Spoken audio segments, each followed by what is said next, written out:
ఎవరి నుంచి వచ్చినారన్నా? బండపల్లె. ఎట్లుందంటారు ఈ 2 నెలల కూటమి పాలన? బాగుంది. లాస్ట్ దానికి ఏం పట్టించుకోవడం లేదు. రోడ్డు లేదు ఊర్లో, చెరుకు నీళ్ళు లేవు. తాగనీకి ఒకటే బోర్ ఉంది, అది మామూలు కరెంట్ లేకపోతే నీళ్ళే లేవు మాకు తాగనీకి. అసలు తాగబెడదామంటే బుడదనే. ఏం ఊర్లో రోడ్డే బాగాలేదు, పట్టించుకోవడం లేదు. బండపల్లి వచ్చిన రోడ్డు బాగలేదు. ఆశ్వారి మండలం మాదే రోడ్డు బాగాలేదు. రోడ్డు 10 రూపాయల రోడ్డు ఉంది మాకు. చాలా అభివృద్ధి ఉందన్న. చాలా అభివృద్ధి. ఆలూరులో అయితే చాలా అభివృద్ధి ఉందన్న.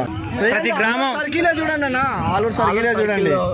ఎలాంటి రోడ్డు ఏముంది డబ్బులు లేకుండా అంటున్నారు అందరూ. పింఛన్లు కూడా ఆడిచాడు. పెన్షన్ 50 నెలలు పింఛన్లు అని చెప్పారు కదా, పింఛన్లు కూడా ఇలా 18 నెలలు ఇచ్చాడు. మళ్ళీ మళ్ళీ పెట్టినారు దాన్ని. మరి ఉచిత బస్సు ఇస్తున్నాడు కదా.